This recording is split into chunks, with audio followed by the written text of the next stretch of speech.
Ride ko ngayon itong aking motor dahil may ginawa ko dito sa aking clutch.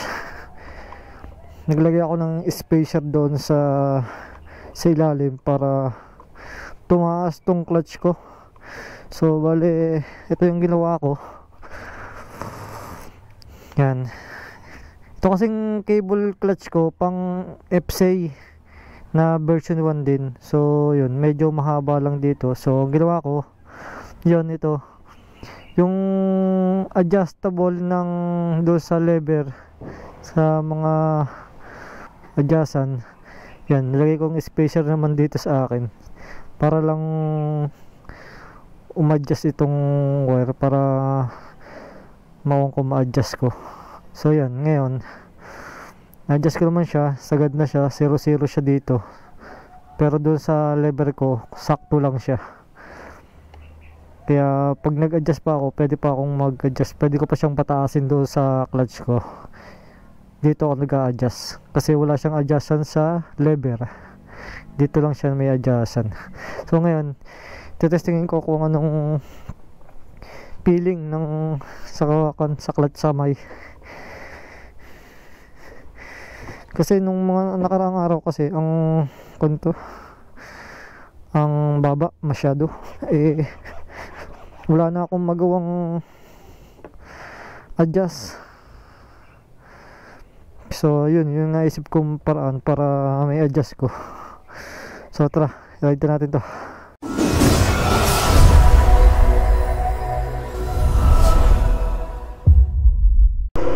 Okay, eto, nire-ride ko na siya.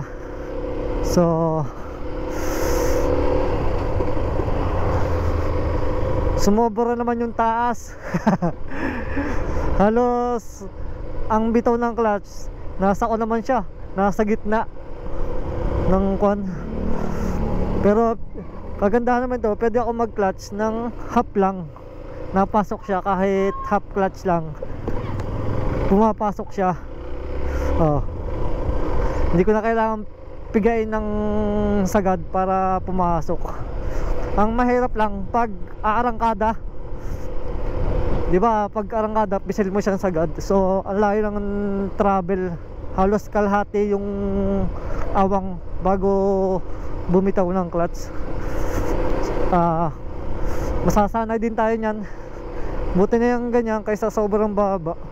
At sa sobrang baba, minsan ayaw nang kumagat ng, ayaw nang pumasok ng cambio sa neutral. Nambo na naman.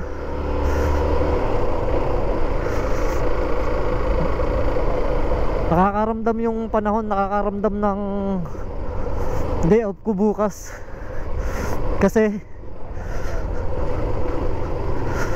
umuulan na naman siya.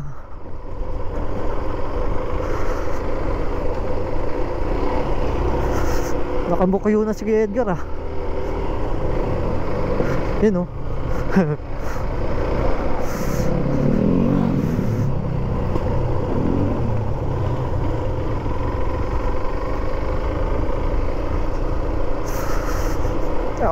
itong hirap sa amin sira na ang daan, no? half clutch pero napasok ang cambio. Parang nagkamali ako, hindi ako nakapag jacket, ginaw. T-shirt lang ako ng manifest.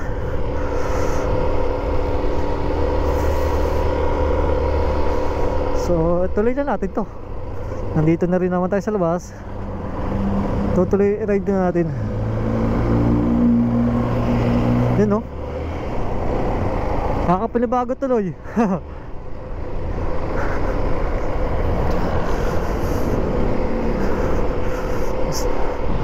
Sanayin ko lang yung kamay ko.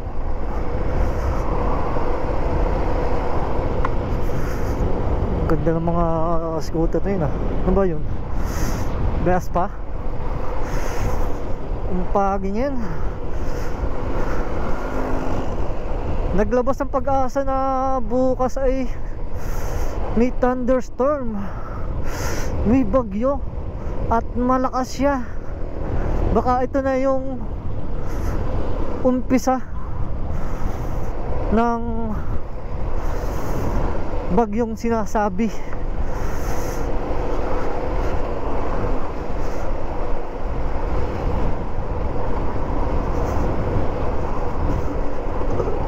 Ay, ginaw.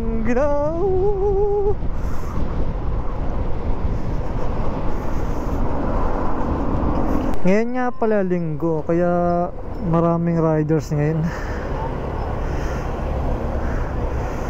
So yan. Wala pala akong lalagyan. Mamaya na lang pagbalik.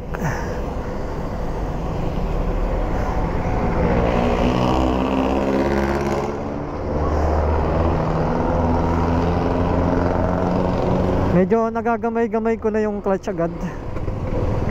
Kasi half clutch lang pumapasok na yung aking cambio, kaya hindi ako nahihirapan.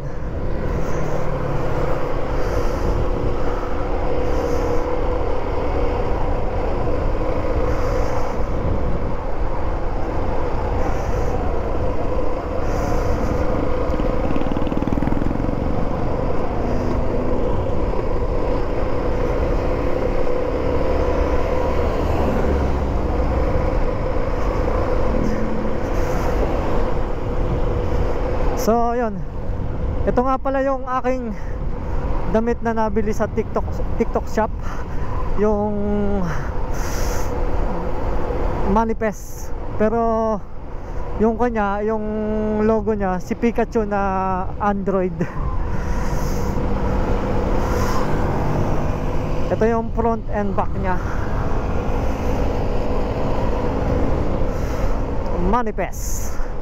manifest natin na magkaroon tayo ng isa pang motor, yung R15 na matagal ko nang gusto pero hindi ko pa kayang bilhin. So kahapon ko dapat ito aayusin. Ang nangyari lang, pagkalabas ko rin, so nagpahinga muna rin ako, tsaka itong motor pinagpahinga ko, pinalamig ko yung makina. Ang masama nito, pati ako nakakatulog ako ng maaga. So nagising ako alas 12, alauna, ganun. Kaya yun, hindi ko siya nagawa kahapon, kaya ngayon ko siya inayos. At yun, para namang kukuha ko siya ngayon. Makakabisado ko naman, mukhang nagamay ko na agad yung papaano ang discarding piga ng clutch. At yun, nakuha ko siya. So half clutch lang, pwede na. At hindi ko na kailangan pumiga ng sobrang pigang-piga. Half clutch lang, pati pag-arangkada at pag cambio, half clutch.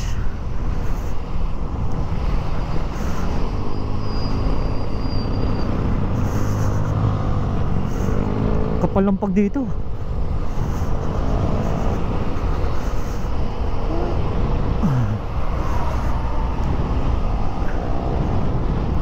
Oh, grabe yung pag. Sobrang kapal.